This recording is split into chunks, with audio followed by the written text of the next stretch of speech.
was that? That was perfect. Perfect.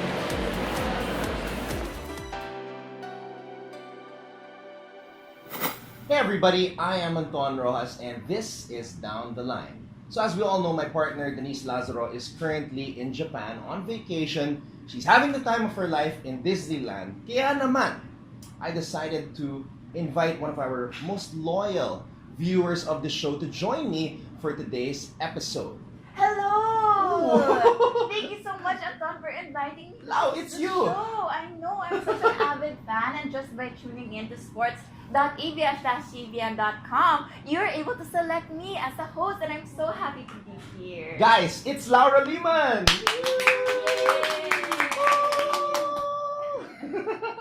Well, Lau, thank you so much for coming here. This is our set on Down the Line. Wow, Welcome. ganito pala dito. Daming ilaw. Dapat magpa-picture ako mamaya dito. Pinicture na kita ilang beses kanina. Pero Lau, we have a great show for all the volleyball fans watching right now. So why don't we get it started? That's right. Let's go to our starting six.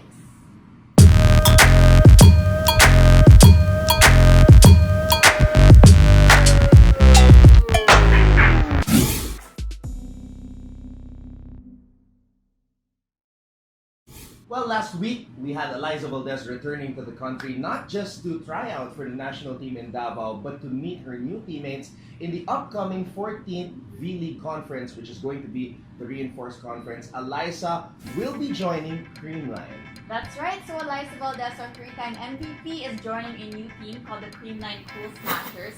So last season, she played in V-League for Valley Pure and Bureau of Customs, but this time around, she has a new team and new teammates. And speaking of new teammates, a very interesting batch of teammates Eliza will be having here with Creamline. She will be joining NCAA Rookie of the Year, Cheska Rakrakin of the San Beda Red Lionesses, and of course, Adamson standouts, former Adamson standouts, Pao Soriano and Janet Serafica. Our good friend and colleague, Ivy Remulla, will also be a part of that team along with a comebacking Lady Eagle, Ariel Padoa. Ooh, and word has it, she'll also be joined by two very famous coaches. Once again, Coach Ty Bundet of the Ateneo Lady Eagles will be coaching Eliza Valdez, and joining him is Coach Oliver of the Ateneo men's volleyball team. So can you imagine that Coach Ty and Coach Oliver are on the same team? Medyo may gulo doon.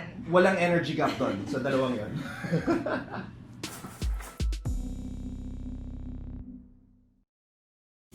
Kapamilya, last Saturday, we saw the opening of the 2017 PSL Invitational Conference. And this season, there will be 6 teams going head-to-head, and word has it, there's even a special guest team who's coming all the way from Japan. Now, they'll be making an appearance come semifinals, but for sure, it will level up the intensity of volleyball here in the Philippines. Now, of course, let's talk about the results of opening day in the PSL. We had, of course, Signal winning against Photon, and then Petron winning in straight sets against Santa Lucia, and finally Generica defeating Coco Life in 4 sets. Now, Coco Life, of course, missed the play and the presence of a certain libero who's enjoying her vacation right now in Japan. Ooh, I wonder who that is. Dapat may pasalubong din tayo. Oo nga.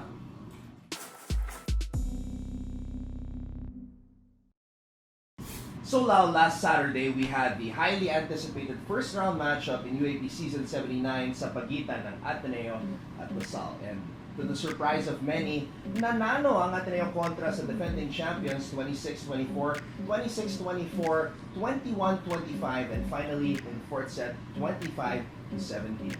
And during that game, ipinakita ng Lady Eagles ang kanilang heart-strong matchup because they won sets number 1 and 2. And in fact, during both sets, LaSalle was actually on their set point already, but the Lady Eagles came in, swept it up, cleared it all out, and won sets 1 and 2. Now, the Lady Spikers were able to steal set number 3, but once again, the Lady Eagles came back, stole set number 4, and are now on top of the UAP rankings with a 6-1 record. And now, you know who came back with a bang? Michelle Morente. After sitting out last season, watching her team from the sidelines, she came back in a big way. 25 points for Michelle Morente in her return in an Ateneo LaSalle matchup, and Kat Tolentino, an amazing Ateneo LaSalle debut. She had 18 points for the Lady Eagles.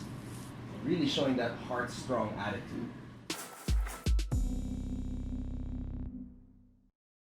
You know what, Lau? It's not just the Ateneo Lady Eagles who are doing well in this year's volleyball tournament, pati rin yung kupunan ni Coach Oliver Almadro, the Ateneo Blue Eagles. They swept the first round of eliminations, capping off their journey in that phase of the tournament by sweeping LaSalle 25-21, 25-21, and 25-18. So the Blue Eagles are at the top of the rankings, Mhm. but following close behind them is National University at the second spot with a 6-1 record.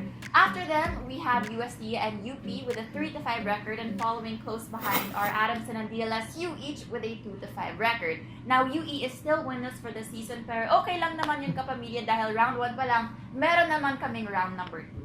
And of course, mapapanood po ninyo ang mga laban 10 a.m. on SNA and via live streaming on sports.abs-cbn.com. We're number 1!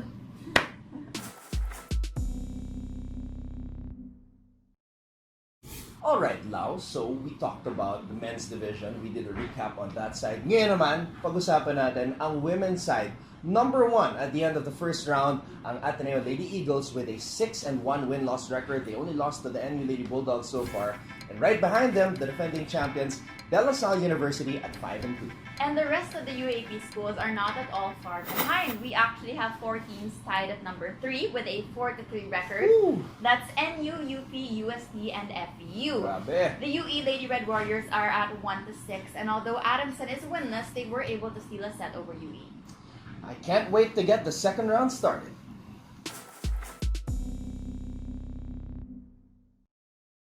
I have always said, months leading up to the UAP tournament, now that Eliza Valdez has graduated, I felt that Jaja Santiago would become the most dominant player in women's collegiate volleyball in the country. And after the first round, that's exactly what we see based on the numbers. She is leading in the MVP race. She's leading in almost everything, actually. Mhm. She is a 6'5 middle blocker who's averaging about 18.28 points per game Crazy. with a total of 128 markers. She's also leading in terms of blocks with 0.93 kill blocks per set. Grabe, diba?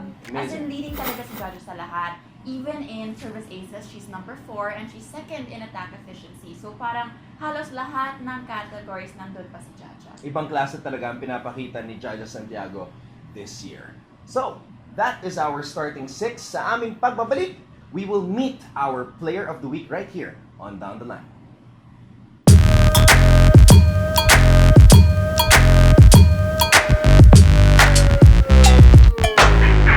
Last week, we introduced the Player of the Week segment on the show right here on Down the Line. And for this week's episode, there was one player who really made a huge impact in the highly anticipated first round duel between Ateneo and LaSalle. And that player was none other than Michelle Morente. Michelle Morente had 25 big points, a season high for season 79. Oo nga, bumida si Michelle Morente sa pinaka-inaabangang matchup between the Ateneo Lady Eagles and the defending volleyball champions, the De La Salle Lady Spikers.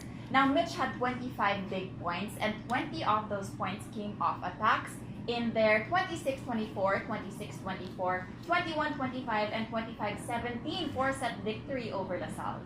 At hindi lang sa opensa gumawa si Michelle Morente, Michelle also had 19 digs and 17 excellent receptions. And to me, her energy, her leadership on the court really infected her teammates, kaya nagwagi ang Ateneo kontra sa LaSalle. So, Lau, when we come back, Ateneo LaSalle, let's go naman to the LaSalle side. Because we will be joined by the Taft Tower, Mika Reyes, right here on the show. So keep it right here on Down the Line.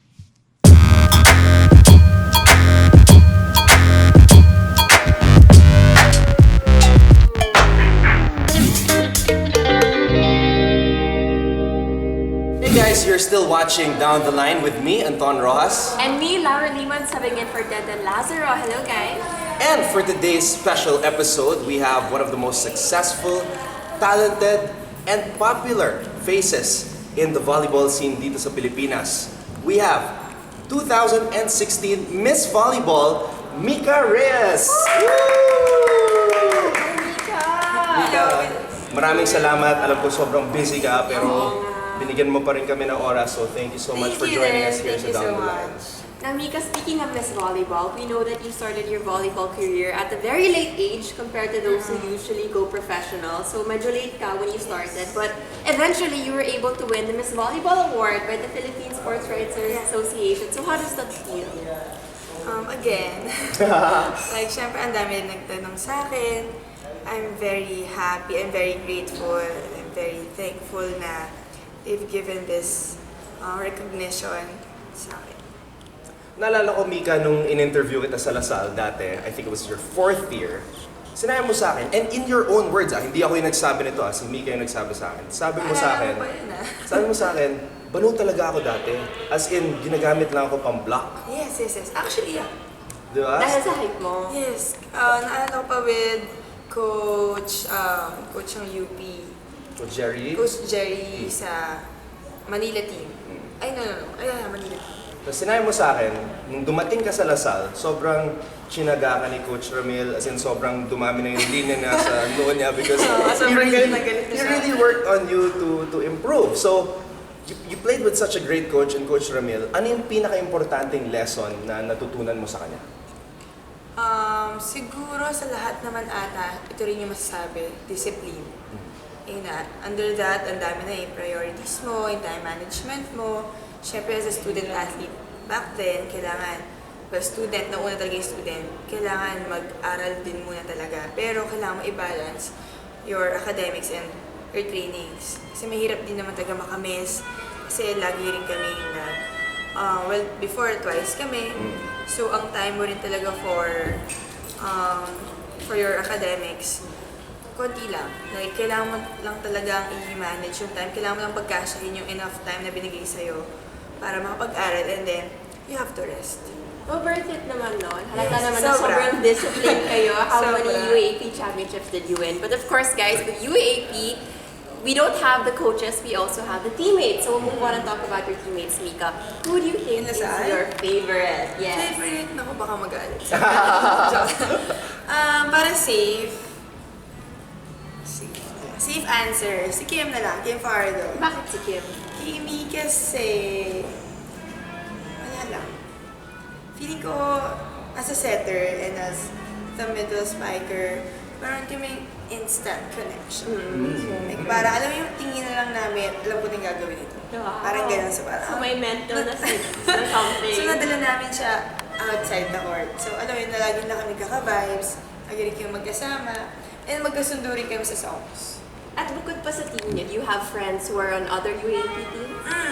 Meron naman. My best friend, Jessie De Leon, sa USD. Yung super thin girl. I always see her on Instagram also. With Mika. Talaga. Ayaw nga pala. Going back to the songs, ano ba yung hilig yung songs ni Kim OPM. Fajardo? OPM. Example, like Yeah. favorite song? Which one? OPM and yung mga love songs, mga It Might Be You, mga ganun. May favorite artist ba? Wala. Pero mahilig kami. Nag-play kami lagi na ang play namin. Usually, parokya ni Edgar. Mahilig din kami sa boy bands. Backstreet Boys. Talaga? Westlife. Oh, naalala ko yung Westlife. Yeah. Blue, pati yung blue, A1. A1. A1. A1? A1 pala sa pamilya. Curious ako sa Blue. Anong song mo doon sa Blue? Best in Me. Best. Ayun, lagi rin namin Sample nakanta na. yun. Husky kasi yung voice. Cause you bring me out. Shy ako. Okay, Mika, nicknames naman. You've been called a lot of nicknames, been given a lot of nicknames sa volleyball playing career mo. Swag Queen, Taft Tower. Meron ka bang favorite nickname? You know EGI and Taft? Yes, I know EGI. EGI kasi name niya, EGI Taft Tower. So nung nalaman ko, sinabi sa akin yun ng commentator one time. Sabi ko, ba't ako pinangalan sa EGI? Siya, EGI Taft Tower. Sabi ko, bakit yun yung tawag sa akin? Makakalain ng mga taga-Lasal. Or taga-dun ako or something. So parang nagkulat ako, bakit Taft Tower? Pero okay naman, parang siguro Tower kasi matangkad. So, and Taft. So Taft Tower na lang. At syempre, compliment din yun, diba? Yeah. You're tall, you can block, you're a dominant force on the court. Okay, after Lasal, playing 5 years, being in the finals, and every year, 3 championships, naglaro ka naman sa PSL. And recently, natulungan mo si Coach Ramil De Jesus and your Lasal teammates with F2 Logistics, na champion kayo sa All Filipino. So, after that, nagulat ang lahat. You shocked the volleyball world because lumipat ka ng Koponan. You moved to Petron. So, I'm confused. Sobrang komportable mo. You're with your coach in college and then bigla ka lumipat sa Petron. Why? Basically, like what I've said before, parang I want a new environment. I want to grow with my new coaches and new teammates. So basically, yun lang din talaga. Yeah. Well, Mika, besides being a volleyball Yep. player, we know that you're also very Instagram Yes. savvy. You use Instagram very well. Nagpo-conscious ako. Lagi Hindi ka na ako nagpo-post. nagpo-post. Ay, and me and Anton actually noticed that Mika likes to post food. She always Oo. Hindi posts. na ako mag-post talaga. Iba't ibang klase ng pagkain. Ala, So, nako-confuse sarap kami. natin. Well, anyway, we were wondering what is your favorite type of cuisine or food since we see so much of it on Instagram. So far, kakatapos ko lang sa Korean. Kakatapos lang.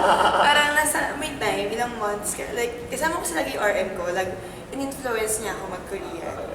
Lagi kami dito sa may tito. So, yun, ever since nag-try na rin ako ng iba-ibang type ng Korean. Meron sa BF, sa Paranaque, meron dito sa Timog, meron sa area ba yun? Meron din dito sa sa Pasig. Pero ang dami kong tinatry na iba. So, Actually, ako din. Favorite ko din yung Korean food. Yung Korean barbecue. Oh, gusto ko yung grill eh. Fashion naman, Mika. Napansin ko, you can pull off a lot of outfits. You look great in a dress, you look great in a shirt, shorts, pants, whatever. So, we're just curious, sino ba ang mga fashion icons? actually, wala. Like, may pina-follow ako sa Instagram. Pina-follow ako mga models. Kasi, syempre, matangkad sila. So, I guess, mas kailangan ko tignan yung height nila, kung ano yung mas bagay sa height nila. But then again, hindi naman ako model. Hindi ko Pero naman yung katawan mo, pang Hindi ko model. naman kaya magsuot ng mga, yung suot ng mga crop tops dito. So, alam mo, syempre, pero, ano lang, laid back style. Tama ba? Yun yung term doon na as much as possible, if I can wear pants and shirt, kaya if I can wear hoodie na lang, parang super, medyo ang tamad ng dating. Pero, yeah, pero sometimes I wear naman dresses. In some occasions, if kailangan magdamit. Kailangan. May pangarap ko bang sumali sa Philippine? So far, wala. Wala. Wala. Ikaw? Dapat na. Issue. Okay, just the other day, you were named along with Eliza Valdez as the ambassador for PhilAm Vitality, an event which you attended as well. Yes. Did you host that event? Yes, I Who's the did. At host? ang dressing ka doon. Sobrang sexy niya, grabe. So, Sexy ka na. so Mika, I'm sure, syempre, because you played against LaSalle sa kabuuan ng career mo, 5 years in the finals, all those 5 years against LaSalle, we can't help but notice, di ba? You're a representative of LaSalle. Eliza Valdez is a representative of Ateneo. So, people think that you guys are rivals, but when you see But each you're other, but you're not, right? So how do you address those fans that think that you guys are rivals, you're not friends? I think, well, rivals naman. I mean, paano ba? Paano masabihin? Kasi atin yung Lasal, so may rivalry talaga. Like, sabi ko nga, kasi ako yung representative ng Lasal, or parang ako yung nakilala sa Lasal, and siya yung nakilala sa Ateneo. So, nako-compare kami. Yes. Which is, I think, okay lang din naman ma-compare, but may limits. Sabi ko, bakit, siguro for the fans na lang yun, na bakit sila may issues about it. But for me, wala rin talaga kasi na, alam ko, we're both very different in many ways.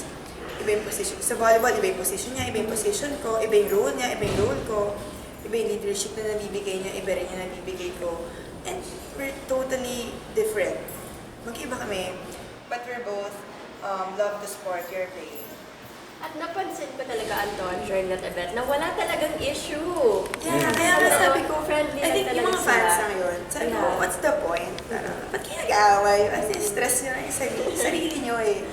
Parang nadamay ba kami, we're both innocent. Can you stop? I guess this is the time, Miss guys. Volleyball has spoken, guys. Yeah. Guys, can you Friends please- talaga sila. Peace and love. Hindi nyo sa huwag nyo na i-stress yung sarili nyo. Okay. If yun yung entertainment nila, huwag na kami idamay. Alright, well, moving on from rivalries on court, of course, we also have to talk about things outside the court, and that includes love life. Next question. Well, anyway, Ikaw, Mika. kamusta ka na? Okay naman. Pero ikaw, Mika, ikaw yung topic eh. So, a little birdie told us that there is someone named Jerome Ponce. At parang nandito siya. Oo nga, nasa na ba siya? Saan ba tayo? But anyway, we wanted to know, I guess, how you guys met in the first place. Actually, hindi ko siya sinasagot the past few interviews. But ngayon, hindi ko pa rin sasagutin. Joke. Common friends, acquaintance lang din kasi before. So, yung friend ko, na friend niya rin, pinakilala siya sa akin, pinakilala ko sa kanya. And then, we became friends. And then, yeah, next question. What do you like about him? Why do you wanna know? He is very gentleman. And he is, Supportive. yeah, supportive. Yeah, Fairness. he was there with you when you were hailed as Miss Volleyball, di ba? Yeah. Well, Siyempre. thank you very much, Mika. You answered the question. Medyo nag-iisip ako ng very, very simple answer for this. Pero yeah, hindi naman tinatago. Wala naman akong dapat itago. And okay lang. I'm very open naman about it. Oh, that's good. Let the love grow. Yes. So thank you very much, Mika. But stay right there. We'll be back with Quick Set right here on Down the Line.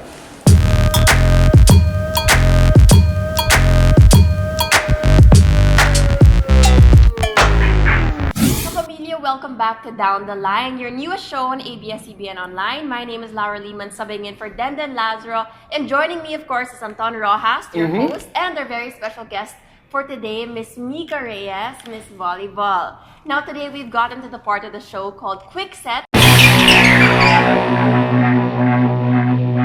basically what we're going to be doing is throwing out words or names to Mika, and as quick as possible, she has to tell us what she thinks about them. So, ready ka na ba, Mika? Ready. I'm pressured now. Game. Okay, Anton, you want to start? I'll start. And for this particular quick set, we're going to stick to Lasallian personalities. Kasi nga, Mika spent 5 years in Lasal, and of course, she has established a bond with so many of her teammates and yun nga, various Lasallian personalities. So I'll start it off. Cha Cruz. Personality niya. No, I mean like, what do you think about Cha Cruz? What can you say about Cha? First thing that comes to mind. Religious. Religious. Wow, Yes. Cha Cruz, religious. Michelle Gumabaw. Maangas. Maangas. Yes. Mika Esperanza. Masipag. Sid Demasilio. Makulit. Miss Joy Lanting. Organized. Abby Marano. Nahirapan na. Dami kasi ba yung makulit, maingay, wait lang. Abi Marano, magulo. Magulo. Pero makulit siya, maingay din, fun niya. Beast mode. Actually, fun yung personality niya. No? Sobrang fun yung personality niya. Magulo in a good way. Sorry, Ate Abby. Not in a bad way, sorry. Okay, Kiana D. Kiana D. Fashionista. Ooh. Majoy Baron. Model type. Parang maraming model type sa Lasal, no? Siya. Majoy, ikaw, Kiana. Lahat Is very kayo. tall. Yeah. At slim din yung mga katawan niyo. Puro mga Taft Joy, Towers. Sobra. Okay, Aragalang. Tahimik. Last, Coach Ramil de Jesus. Kailangan ko pag-isipan daw. Wait lang Okay. Pressure. Coach. Very disciplined person. Yes. Perfectionist, di ba? Safe answer. For me, Coach Ramil is a perfectionist, syempre, and it stems down to discipline. Yun. Perfectionist. So, thank you very much, Mika. We've We're got done. one more. No, not yet. One more set. We'll be back for match point right here on Down the Line. Nabahan ako eh.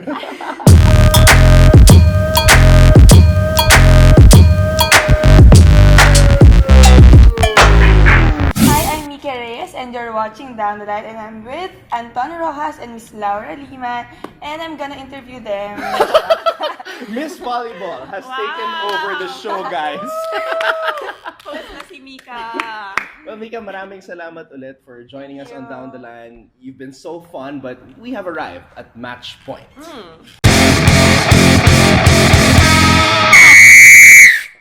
Alright. Gets ito yung part na, whew. Okay, for this edition of Match Point, we will be playing a game called Do You Remember? So we're going to ask you 4 questions about your UAAP career, which is very fresh kasi season 7 8 ka lang naglaro di ba? So for sure naman maalala mo tong mga tanong namin ni Laura. Okay. Alright, so I'll start things off. Your first game in LaSalle happened way back in November 27, 2011. You played Adamson at nanalo kayo 3-1. You scored 11 points in that match. Talaga? Rookie ka, naka-11 points ka. Pero ang tanong ko sa'yo, Mika, in those 11 points, ilan doon ay block points? Oh my gosh. 4 years ago, di ba? Alala ko yung Adamson. Wait lang. 11 points. How many of those points were block points? First game, 11 points Yes, agad. first game, 11 points. Apat silang naka-double digits, naka-11 seed. Kasi hindi ko maalala ngayon. Sige, wait. Take a guess, take a guess. Good number. Your first ever UAP game, how many blocks did you get? 4. Oh my God! Galing. Four! You got it, 4! Wow! So 1 out of 1, Mika Reyes. And if you answer 3, may prize, di ba? 2 actually. If she Out just of gets the 4? next one, 2 out of Okay. 4. But we'll ask her all the 4 questions anyway. Okay. The next question, Mika. In your 5 seasons with LaSalle, what was the longest winning streak you had? Yun. Longest winning streak. Very historic to because it's not only the longest winning streak of Mika with LaSalle, it's the longest winning streak ever sa UAP Volleyball. Ever, ha? The longest winning streak ever. Ilang matches? Wait. Straight yun, ha? Ilan- Tuloy-tuloy. ilan Walang na sila? talo. Mag-count ng maayos. The clue is, nag-start yung winning streak December 8, 2012. Natapos siya March 5, 2014. Imagine That's that. almost 2 years. Yeah, di ba? Tapos walang talo yung LaSalle. So, how many matches was that, Mika? May math dun eh. 12 Ano yung games range? per season plus. 20 to 30. 30 to 40. Just take a wild guess. We can't say kasi it'll be too easy. 23. Grabe ka naman. Masyado naman mababa yun, Mika. You guys are better than that. 40. Masyado naman mahaba. Alam mo na. 30. You guys won 30 straight matches. Kasi naalala mo yung second season mo na natalo kayo sa UST, first match. Tapos tuloy-tuloy na, the rest. Tapos natalo na lang ulit kayo the next season in the finals against Ateneo. Yun yung... Second year ako ito.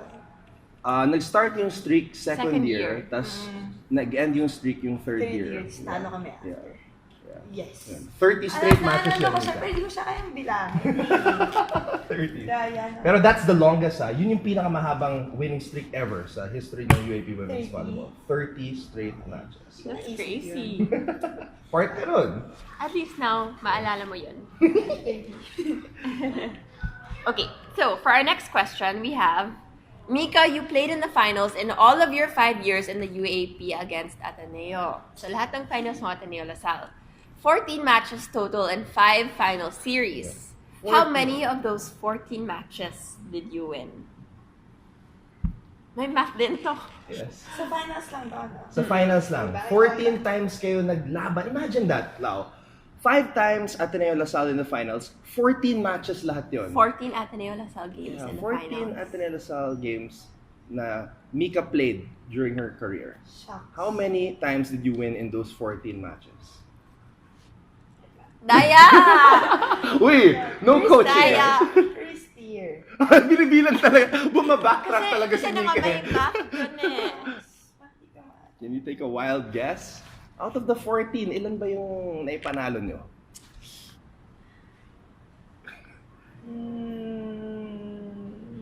Wait, last. 10 seconds.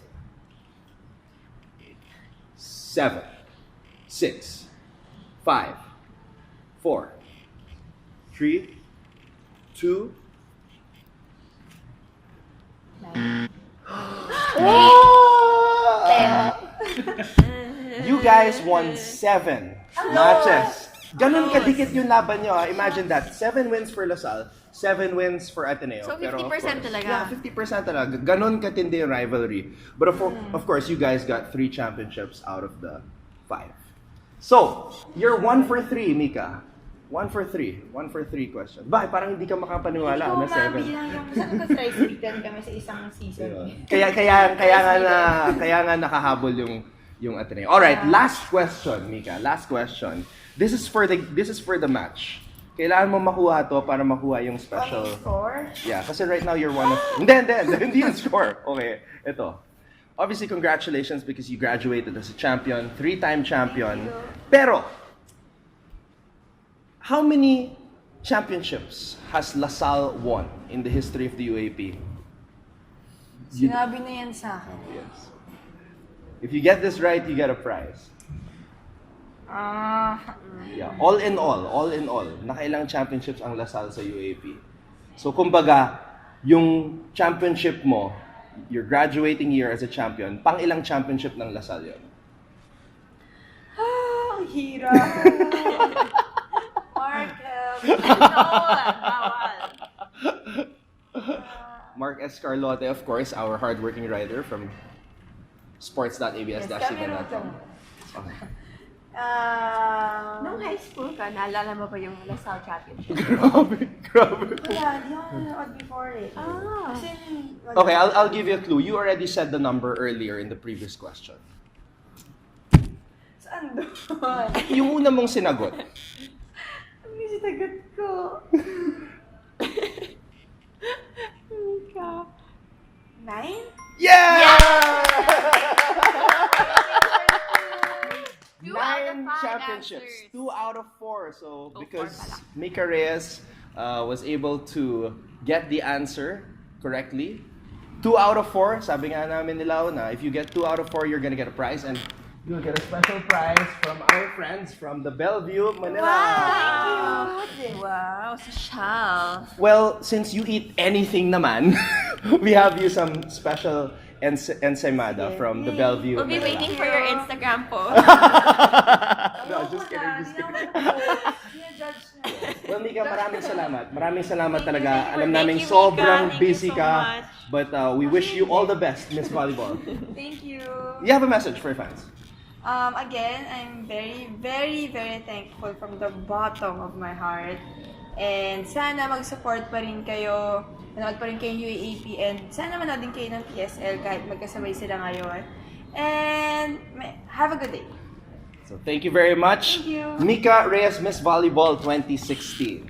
Maraming salamat po sa inyong panonood. Ako si Anton Rojas. And my name is Laura Liman. And this has been Down the Line. Yeah.